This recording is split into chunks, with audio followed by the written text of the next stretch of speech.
Welcome back to the Nutrimedical Report, and first hour is going to be open lines. Now, here's the rules of the road. What you need to do is call in to our board op, Randy, who's here Monday to Thursday, Ben on Fridays, and give your specific question or questions, very specifically, and specific statement of what you're going to say, 1, 2, 3, whatever. It's open for anybody in the world. If you want to call in, we have an international number as well. The number is 800-259-5791. And it's open to any topic. We can talk about health, wellness, the latest finger-pointing that's going on over the Ukraine crisis, accusing rebels of shooting down the airliner, which, of course, you know they don't have the kind of missiles to actually knock down the airliner. The fact is that they're trying to say it's Russian-based, BUK missile system that was used to fire it down. Firstly, why would they want to fire down a commercial airliner when it would be negative? Every step that Mr. Putin has taken, or the Russian so-called rebels, which is to protect themselves, is not to create this kind of crisis. This is the kind of thing that is if you want to call a false flag op to make sure that they point fingers so they can bring in a lot of negativity against the people who are actually being shelled in Donetsk, Slavyansk, and other places where lots of civilians are dying because the Poroshenko criminal government's actually killing them. So more finger pointing, more lies, and more manipulation by the banker West. So not a good situation, but that's reality. And again, I tell some people say, well, that's not optimistic. I said optimism is based on reality first, belief in the Most High God, and a belief that we can always overcome these kind of disasters. And and of course, the business is dismayed by at the Russian sanctions. U.S. and European business are reacting with dismay at the latest round of sanctions imposed by Washington on some Russians' most prominent companies, saying the penalties would hurt the global economy and probably not work. It's further going to push, which happened earlier this week, the movement by the BRICS nations to set up their own version of the International Monetary Fund, their own type of IMF, and their own type of World Bank, which is further going to kill the dollar. Now, of course, eventually the dollar is going to come back because I don't believe the economy will crash, but what the globalists want to do is replace the current financial system, which is based on nations printing their own money, to an international basket currency under global control with interlocking fixed rates between those currencies, just like the Bretton Woods, but only this time it'll be a biometric world currency controlled by this new mutated amalgam of the International Monetary Fund and World Bank and the new banks that are being set up by the BRICS nations. So that's the kind of jockeying that's occurring right now. In other words, we're looking at the formation of the eventual world financial system that will be biometric and in their supercomputers, i.e., we're seeing the formation of what I call the nascent stages of the mark of the beast. And if you don't believe that, you can see them moving in many countries toward not even using any kind of money. Britain just did a test 2 weeks ago in downtown London to see if in that particular area no one could use cash of any kind. It all was these transfer cards that they were issuing to people in the area, so they would not use any kind of British pound sterling coin or anything else. Interesting. Mr. Bashar al-Assad is sworn in and vows to retake all the Syrian air territories from the rebels. So far, he's actually made great progress, and of course, getting well armed by the Russians and Iranians.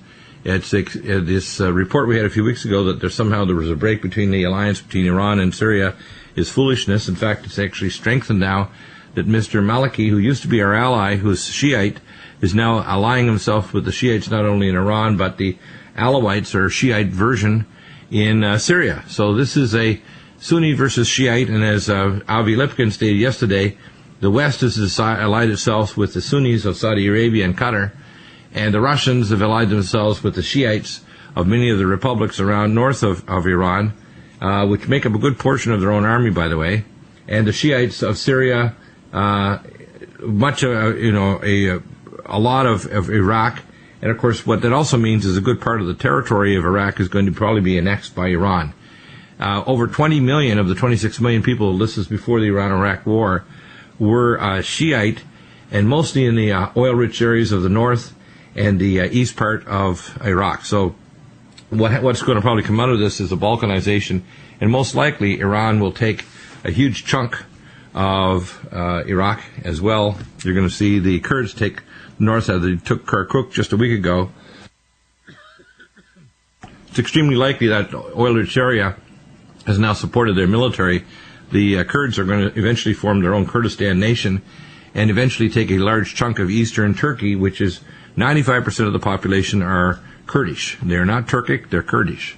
And it's been, quote, a poor, neglected area of the country, but now with a flush of tremendous amounts of oil in northern Iraq, which is now the new nascent state of Kurdistan, you're going to start seeing this state form. And if you took all the Kurds of northern Iran near Isfahan, northern Iraq, all the way to eastern Turkey, you've got a giant territory.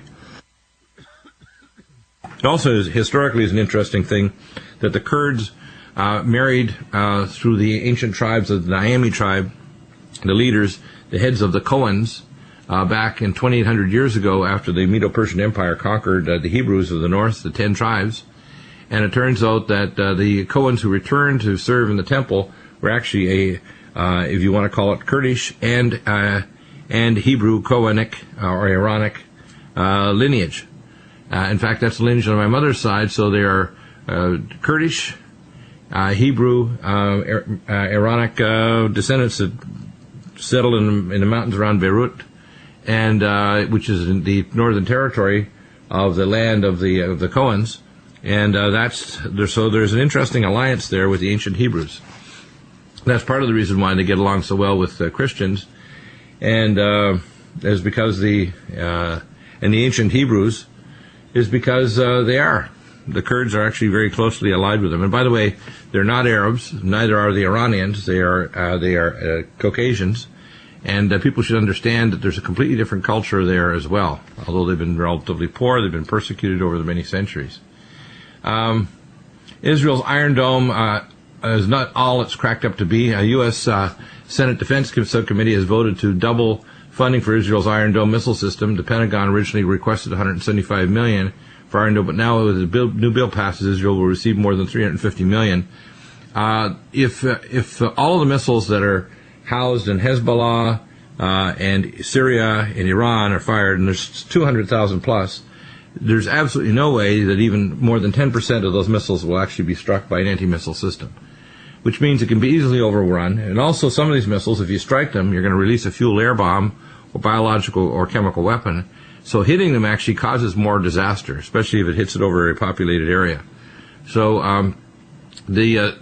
in actual fact, Israel has no real defense against the kind of attack that could occur if the Islamic countries do this. Now, of course, the only thing restraining them is the fact they know that we'll be nuked or hit by the Israeli advanced weapon systems and America. I think that we are very close to a time when a peace treaty is almost certain, especially with the players like the Pope involved and others. We've talked about this in other shows. If you don't look at the geopolitical and biblical portion of it, which we'll touch again in Hour 3 with Tim Alexander, you really don't understand it. The Australian Parliament votes to scrap the controversial carbon tax, which is great, and the smoke billows out of a chimney stack in a steelworks factory in Port Kembla, south of Sydney. You don't need to have smoke billowing out. You can have white, fluffy smoke. I took care of actual power plants in Colorado that had anthracite, high-quality coal, which, by the way, the Aussies have some of the best coke and coal in the world, anthracite coal, which is very low sulfur content. They can have scrubbers in their smokestacks. The only thing coming out of the top is billowing is water vapor. So this idea that it needs to create pollution is total hogwash. And all this carbon footprint is also hogwash because the amount of methane hydrates released from the oceans and the permafrost in the world is far superior and far greater than mankind by thousands of times. Mount Erebus in Antarctica releases 10,000 times more carbon dioxide and other greenhouse gases that really do have an effect, like sulfur dioxide, etc. And by the way, chlorofluorocarbons are a brick. They don't float up to the upper atmosphere and have no effect on the ozone. Radioiodine does, from Fukushima. Other radiotoxic gases, xenon, etc. And, of course, nanoparticles like aluminum, thorium, barium, and strontium do chew away at the ozone layer. But, of course, the United Nations is behind that, so that's okay. We'll be back in a moment with your questions on any topic. We're going to get into nutrition next. Welcome back, and I want to read off an article here, because this is the news hour of the story that's really being pushed is the shooting down of this Malaysian airliner. And, of course, the title of the article is "The Finger Pointing Begins," and I've posted it up. So if you go directly to Nutrimedical, you'll see the news items which have opened up here in this open lines here topic. You'll see it right at the first section of articles. You'll see, wow, it's right there, and it even shows pictures of the Russian missile launching systems. You know, the what's called the BUK missile systems. And here's the story. They didn't take long for the Ukrainian government to know exactly what happened. Now, how would they know what happened? Ukrainian rebels shot down Malaysian airline. Gerashenko says this is the character from the Poroshenko criminal government that literally is a coup government that took over illegally and didn't have elections yet. Elections also should include all these other republics, because if they did, these characters in Kiev would not be elected. And then, of course, Donetsk, which is the town that's, the territory that's a break-off pro-Russian republic, which is, vast majority of Russian, says separatists said they were not involved in the plane crash. That's from Interfax. Interfax, which is an independent news agency. All 280 passengers and 15 crew were killed in the crash. Malaysian Airlines jet was shot down by BUK missile system, according to Interfax. Well, BUK missile system is what they're saying, and of course they're saying it's Russian. They want to pull Russia into this conflict, of course. And of course, curiously, Anton Gerashenko, the advisor to Ukraine Ministry of Internal Affairs, prepared an explanation for everything that happened half an hour ago, long before Ukraine even announced it would begin a probe into the flight crash. So they had a prepared statement, and I'm not going to copy over the Russian portion of it. So I just find this. I mean, this is like when you have people die. This means it's a real serious game that they're playing. Very, very serious. And I don't think people realize just how nuts this is going to get. So that's one of the stories that's happening right now as we speak. Also, I want to get into some nutritional things, which I think are always helpful. Turns out that all kinds of natural things are very good to fight cancer. Of course, we have ellagic acid, which is from Nutrimedical and Shibuya. We have the broccoli seed extract, which is our sulforaphane glycosinolate developed at Johns Hopkins University. These are powerful anti-cancers. Vitamin D, and of course myco D2, which is our oncomycin myco D2, and has also ergothioneine for stem cell activation. We've also found out some recent research that it turns out that selectin E effect of taking lumbrokinase, it turns out for cancer to spread, it has to attach to specific areas of the body in order to metastasize. And when you take lumbrokinase, it blocks that. That's very interesting, isn't it? We also know that changing the redox potential of tissues like Power C Plus prevents cancer from either occurring or spreading. And interesting. And of course, one of the new articles, do cholesterol drugs have men by the gonads, which I think is an interesting article. Yeah, it does. It attacks, and I posted that article yesterday. It actually causes a decrease in male hormone levels, low T. It also has some negative effects on the coenzyme Q10 for the heart and blood vessels, and also on the brain, including myelination. And it is a major factor inducing dementia. So if anybody is taking cholesterol-lowering drug, and I've recently talked to a doctor who said, I put all my diabetics, this is what he said to me, believe it or not, I can't believe it, on coenzyme Q10 affecting, I've inserted that statement, but HMG-CoA reductase inhibitors like Lipitor, Zocor. Well, all these drugs just damage CoQ10, so if you give it to someone who has health problems, diabetes, you're going to cause problems like heart failure, vascular problems, etc.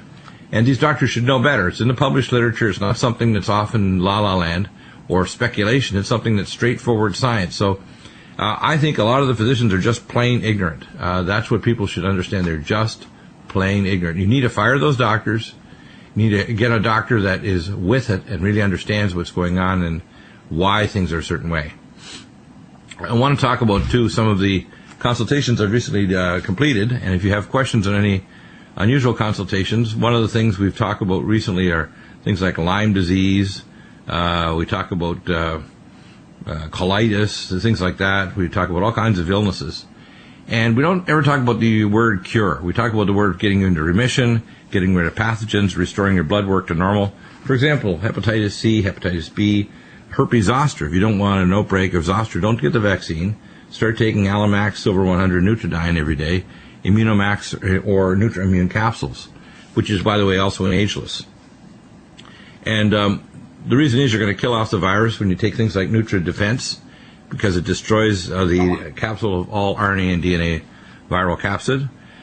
You're going to use antipathogenics to prevent the virus from bubbling up from the paracaryon of the nerve cell body to the skin, causing the lesions. Mark in Oregon, you have a question about Obama's statement related to a peace treaty. Wanted your thoughts. Okay, go ahead, Mark. What's your question or statement? Good afternoon to you, Dr. Bill. Dr. Bill, when it comes to two statements that have been made fairly recently, more recently by Secretary of State Kerry, that they would have a comprehensive Middle East peace treaty, and he cited June of this year, last month, as a timetable, basically. And Obama actually saying shortly after he came into office for the second term that he didn't say it, and then there was no doubt that he said he would have that comprehensive Middle East peace treaty in his second term.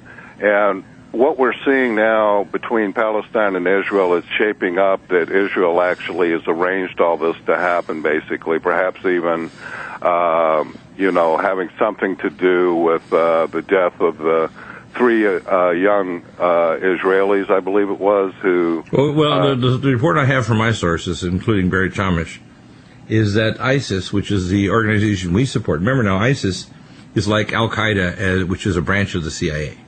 So It's not a big stretch to say that Israel collaborated indirectly through ISIS, because remember now, most people don't realize that Hamas and Hezbollah, Hamas was actually set up as a branch by the Israelis. Most people don't know they were trained to set up many years ago by the Israelis. Did you know that? Right.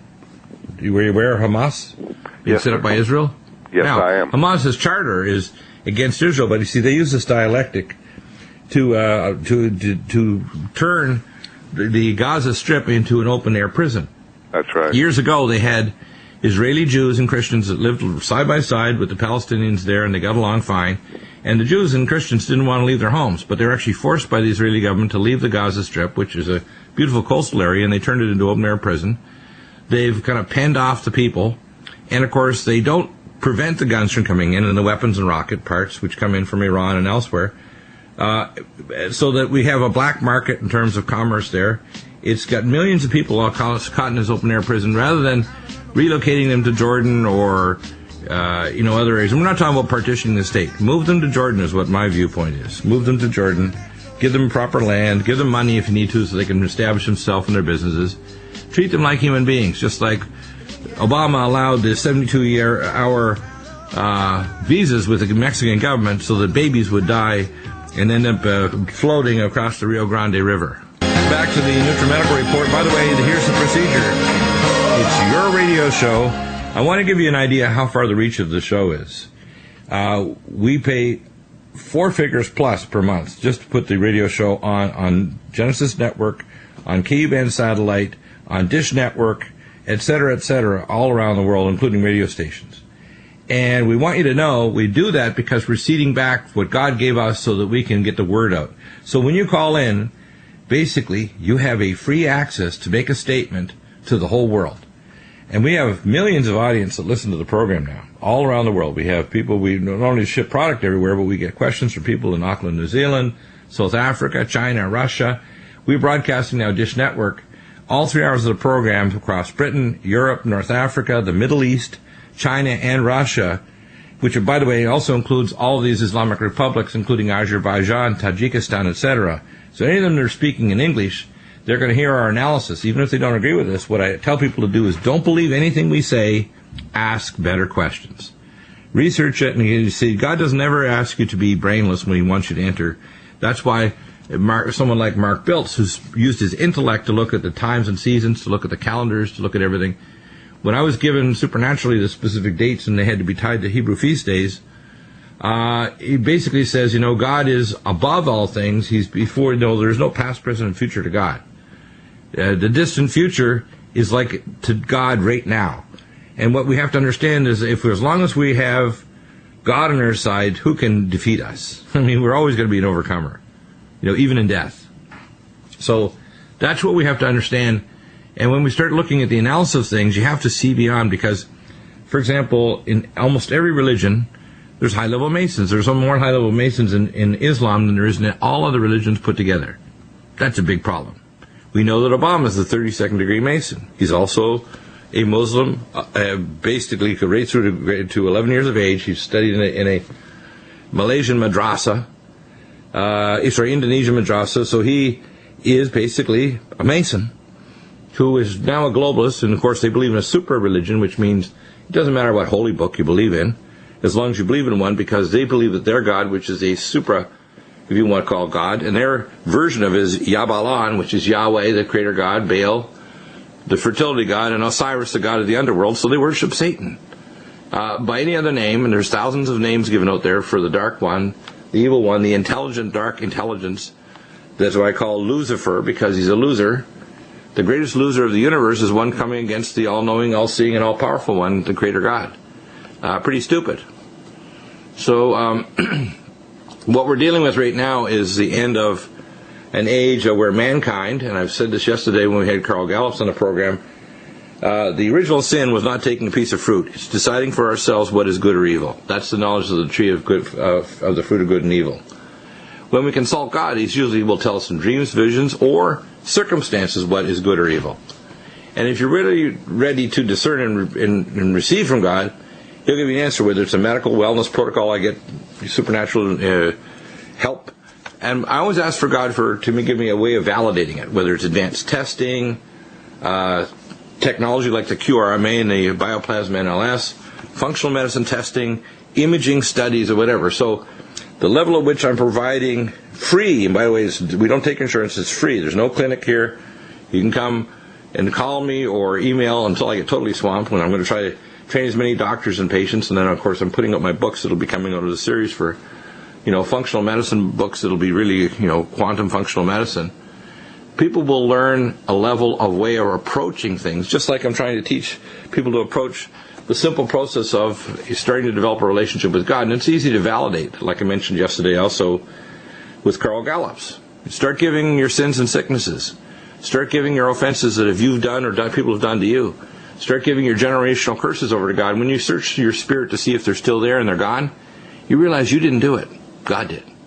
When you start to give over your good things, you start to get joy in your heart, and you start to realize, like, hey, I'm okay. I'm okay with myself with all my sins and sicknesses, because God took my sins and sicknesses away. He's given me a pathway to wellness. He's given me a pathway to a relationship with Him, a relationship with other human beings that's positive rather than negative.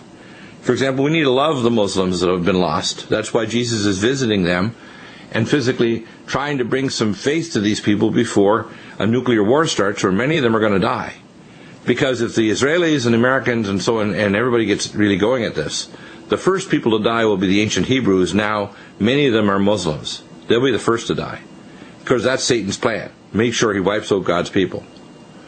And it's a very disgusting situation for people to not see the panorama of history and see God in it, and God grieving through mankind's ignorance, thinking somehow He can figure it out better Himself. He can't. And this is what we see with Obama. When he gets frustrated that he can't get his way, he throws a tantrum and starts doing executive orders.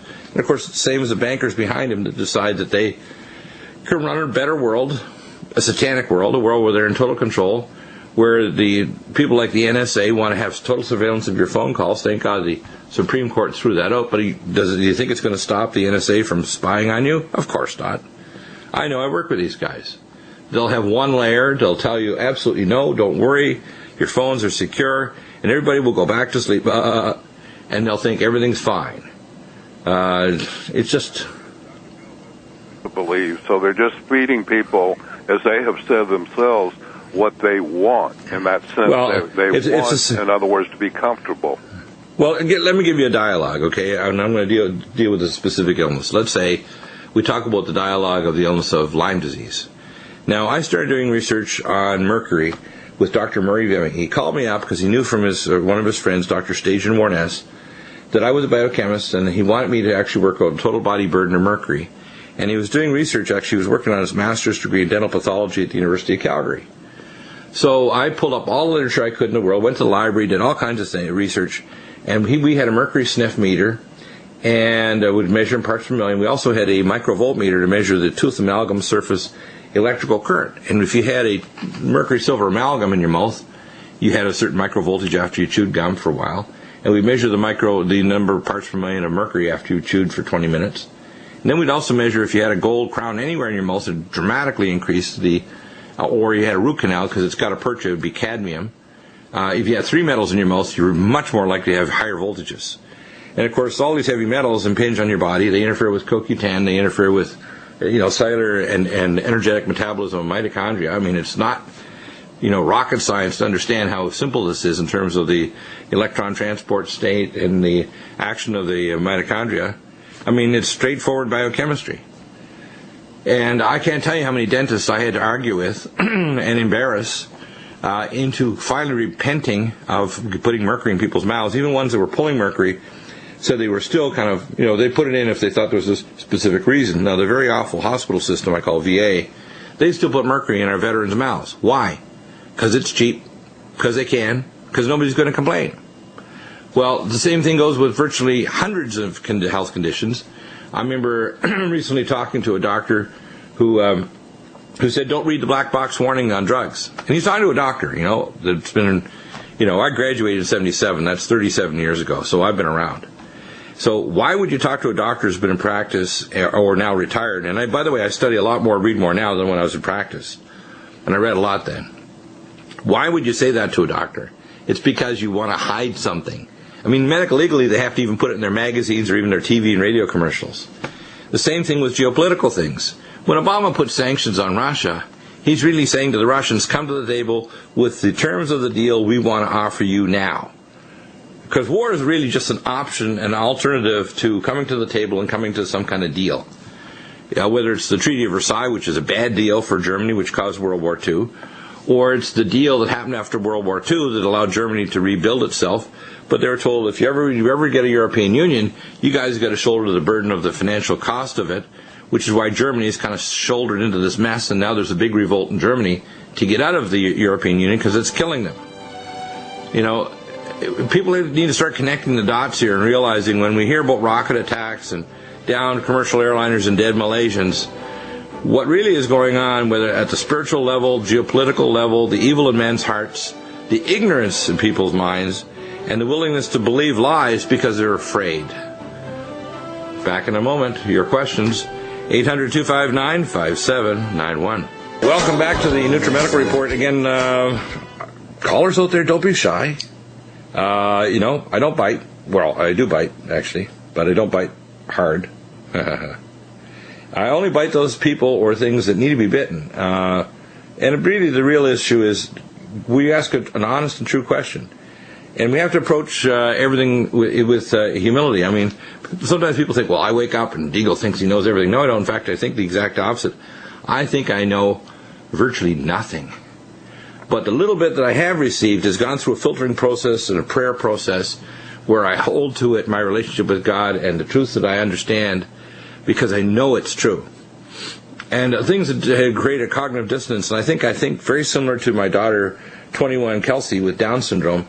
I can't exist. My brain just has a never rest gene in triple copies that can't exist with cognitive dissonance. If I have two ideas that are in total conflict, whether it's scientific, geopolitical, or otherwise, my brain can't compute it. It just goes nuts. It just cannot stand cognitive dissonance. People might say that's the seed of genius.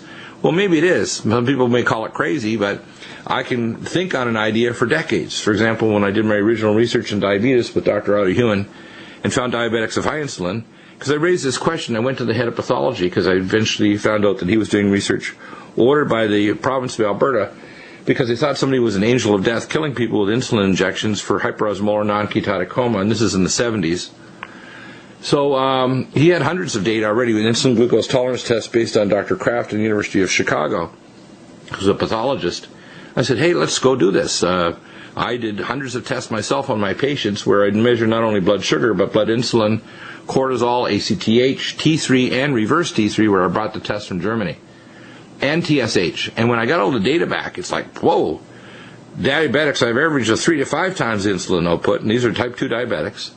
And one had a high level as high as 55 times normal insulin output. 55. Unbelievable. So I realized when I went and brought the data in, again, this applies to anything. It's the same thing spiritual. You raise questions, and like a little child, I'll go and talk to people that are pastors for 20, 30 years, And I'll say, the Bible interprets itself. It says it in 2 Peter 2:10, no scripture or Bible, and not some scriptures are excluded, but no scripture or word of God is given that the Bible itself doesn't interpret itself. In other words, it's not for private interpretation. In other words, we need to be spiritual locksmiths, seeking out how the Bible itself interprets itself, God will give us the keys as a locksmith for the tumblers in dreams, visions, and circumstances, and inspiration that comes from God.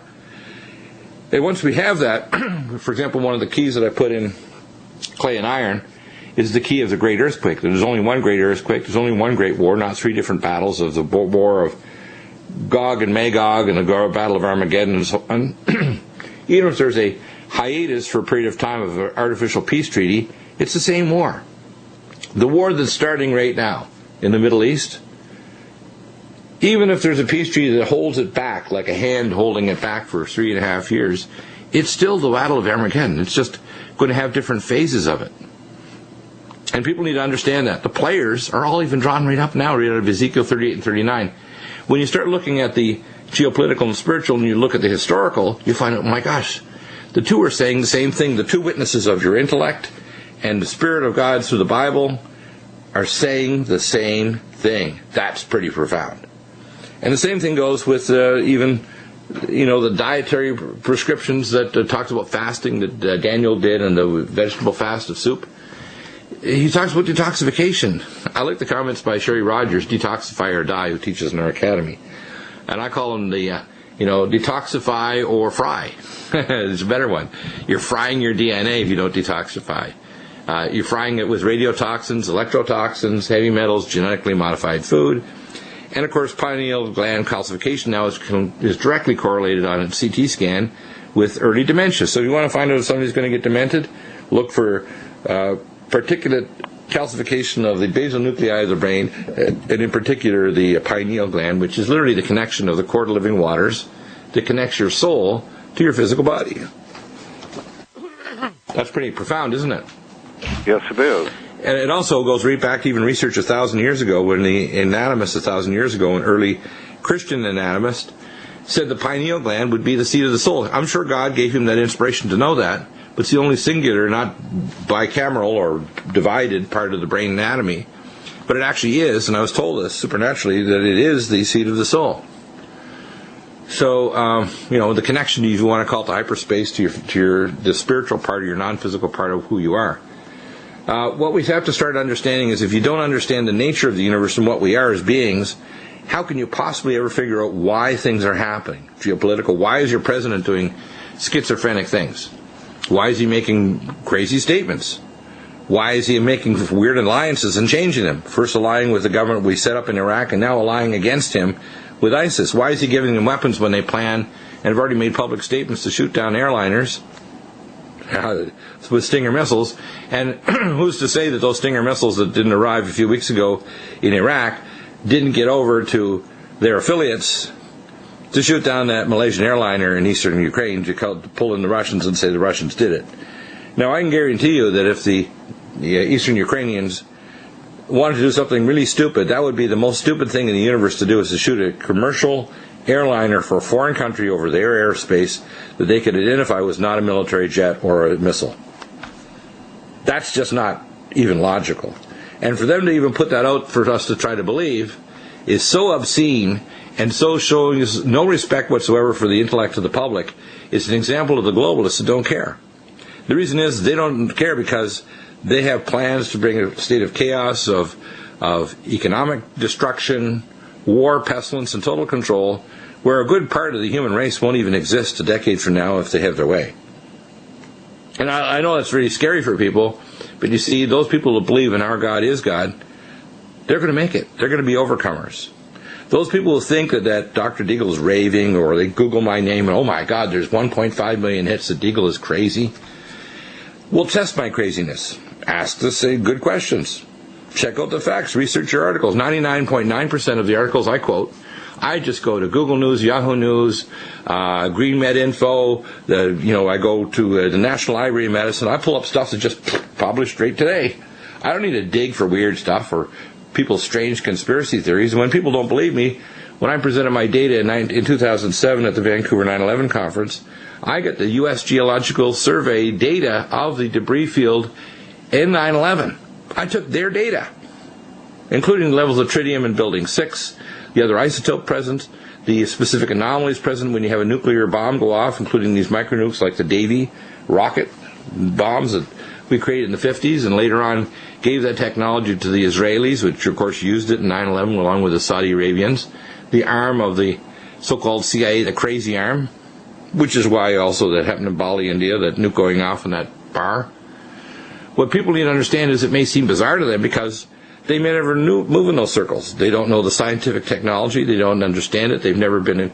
You receive security clearance. They think that, no, our government could be that evil. Yeah, our government can be that evil. We'll make alliances with anybody. So when we hear contacts like Tim Alexander saying that we have proof now that we have CIA operatives killing native males in Guatemala, and the women are running scared, and the news reports are going on, oh, if you go to America, you'll be fine, you won't be rejected. Then we have the Pope acting as an affiliate, making statements of, let all the babies in. I agree. If we have a refugee situation, don't have them go on the bottom of a death train, which is what it's called. Send down air-conditioned buses and give them meals so they don't end up dying and floating along in the Rio Grande River. But when you bring in dozens or hundreds or thousands of teenagers that have MS-13 tattoos on them because they belong to gangs in Central America, they need to go to a military facility to be vetted by their consulate to make sure they're not going to join gangs here in America. We can't have open borders. You don't have a country.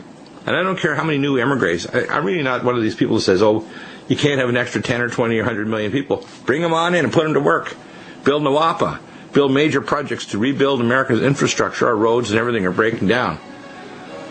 But what we have is we have someone who's deconstructing America, deconstructing our financial system, making mick jobs and saying the unemployment rates drop because they reclassify it that if you're not receiving benefits, you're not unemployed.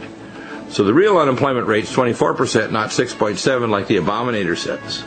And his lying administration is to say, if your standard, your light in the sky, your standard bearer is always Yeshua HaMashiach, God, you'll ask the right questions. You'll not be fearful of persecution or being told you're crazy. You'll just march forward with the truth, and your sword is drawn from the scabbard, and you go to war for the Most High, and you will be an overcomer. Back in hour number 2, Ryan's going to join us. Hour 3, Tim Alexander, major updates from Chris Harris after Nuguru, typhoon, and earthquake.